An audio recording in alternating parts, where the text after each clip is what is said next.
ನಮಸ್ತೆ, ಅಶ್ವಿನಿ ವರ್ಲ್ಡ್ 09 ಚಾನಲ್ಗೆ ಸ್ವಾಗತ. 1 ಕಪ್ ಗೋಧಿ ಹಿಟ್ಟು ಇದ್ದರೆ ಸಾಕು, ಮೊಸರು ಚಿರೋಟಿ ರವಿ ಬೇಕಾಗೋದಿಲ್ಲ. ಈ ದೋಸೆನ ಮಾಡೋದು ಹೇಗೆ ಅಂತ ನೋಡೋಣ ಬನ್ನಿ. ನಾನು ಇಲ್ಲಿ 2 ಬೌಲ್ ಗೋಧಿ ಹಿಟ್ಟನ್ನು ತಗೊಂಡು ಜರಡಿ ಹಿಡ್ಕೊಳ್ತಾ ಇದ್ದೀನಿ.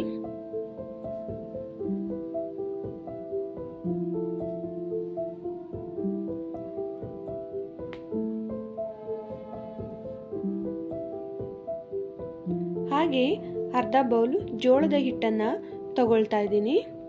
ಈ 2 ಹಿಟ್ಟನ್ನು ಒಂದು ಪಾತ್ರೆಗೆ ಹಾಕೊಳ್ಳಿ. ಸ್ವಲ್ಪ ಉಪ್ಪನ್ನು ಹಾಕಿ 1 ಗ್ಲಾಸ್ ನೀರನ್ನು ಹಾಕಿ ಕಲಿಸ್ಕೋಬೇಕು. ಒಂದೇ ಸಾರಿಗೆ ನೀರನ್ನು ಹಾಕಬೇಡಿ, ಸ್ವಲ್ಪ ಸ್ವಲ್ಪ ನೀರನ್ನು ಹಾಕೊಂಡು ಕಲಿಸ್ಕೊಳ್ಳಿ. ಯಾಕಂತ ಹೇಳಿದರೆ ಹಿಟ್ಟು ಗಂಟಾಗ್ಬಿಡುತ್ತೆ ಒಂದೇ ಸಾರಿಗೆ ನೀರನ್ನು ಹಾಕಿದರೆ. ಅದಕ್ಕೆ ಸ್ವಲ್ಪ ಸ್ವಲ್ಪ ನೀರನ್ನು ಹಾಕಿ ಕೈಯಿಂದಾನೇ ಕಲಿಸ್ಕೊಳ್ಳಿ ಆದಷ್ಟು ಹಿಟ್ಟನ್ನು.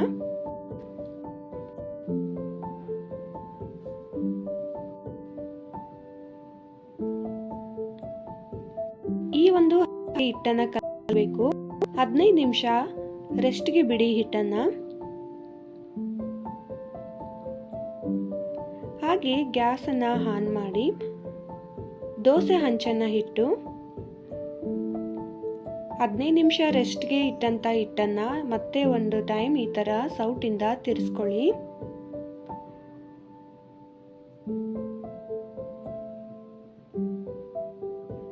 ಹಂಚು ಕಾದಿದೆ. ಇವಾಗ ಹಿಟ್ಟನ್ನು ಹಾಕ್ಕೊಂಡು ದೋಸೆಯನ್ನು ಹಾಕಿ. ಇಲ್ಲಿ ನಾನು ಆಯಿಲನ್ನು ಯೂಸ್ ಮಾಡ್ತಾ ಇಲ್ಲ. ದೋಸೆ ಮೇಲೆ ಹಾಕೋದಕ್ಕೆ ಸ್ವಲ್ಪ ಆಯಿಲನ್ನು ಯೂಸ್ ಮಾಡ್ತಾ ಇದ್ದೀನಿ. ನೀವು ತುಪ್ಪ ಕೂಡ ಯೂಸ್ ಮಾಡ್ಕೋಬೋದು. ಸ್ವಲ್ಪ ಹೊತ್ತು ಬೇಯೋದಕ್ಕೆ ಬಿಡಿ. ನಂತರ ದೋಸೆಯನ್ನು ಹೀಗೆ ನಿಧಾನಕ್ಕೆ ತೆಗೆದುಕೊಳ್ಳಿ. ಇನ್ನೊಂದು ಕಡೆ ಬೇಯಬೇಕು. ತಿರುವಿ ಹಾಕಿ ಈ ಥರ ಬೇಯಿಸ್ಕೋಬೇಕಾಗುತ್ತೆ. ಮೇಲೆ ಮತ್ತೆ ಆಯಿಲನ್ನು ಹಾಕೋ ಅವಶ್ಯಕತೆ ಇಲ್ಲ. 2 ಕಡೆ ಚೆನ್ನಾಗಿ ಬೇಯಿಸ್ಕೊಂಡ ನಂತರ ದೋಸೆನ ಒಂದು ಪ್ಲೇಟ್ಗೆ ಹಾಕೊಳ್ಳಿ.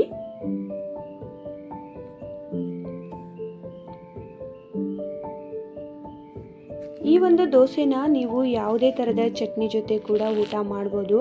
ಹಾಗೆ ಮಾರ್ನಿಂಗ್ ಟಿಫನ್ಗೆ ಕೂಡ ಮಾಡ್ಕೋಬೋದು. ಈವ್ನಿಂಗ್ ಸ್ನ್ಯಾಕ್ಸ್ಗೆ ಅಂತ ಕೂಡ ಈ ದೋಸೆನ ಮಾಡ್ಕೋಬೋದು. ಇವಾಗ ಮಾವಿನ ಹಣ್ಣಿನ ಸೀಸನ್ ಇರೋದ್ರಿಂದ ನೀವು ಮಾವಿನ ಹಣ್ಣಿನ ಶಿಕರ್ಣಿ ಕೂಡ ಮಾಡಿಕೊಂಡು ಊಟ ಮಾಡಿದರೆ ತುಂಬಾ ಟೇಸ್ಟಿ ಆಗಿರುತ್ತೆ. ನೀವಿನ್ನು ನಮ್ಮ ಚಾನಲ್ಗೆ ಸಬ್ಸ್ಕ್ರೈಬ್ ಆಗಿ ಹೇಳಿದರೆ ಪ್ಲೀಸ್ ಸಬ್ಸ್ಕ್ರೈಬ್ ಆಗಿ. ಈ ಒಂದು ವಿಡಿಯೋ ಇಷ್ಟ ಆಗಿದ್ರೆ ಲೈಕ್ ಮಾಡಿ, ಶೇರ್ ಮಾಡಿ, ಕಮೆಂಟ್ ಮಾಡೋದನ್ನು ಮಾಡಿ. Thank you for the watching.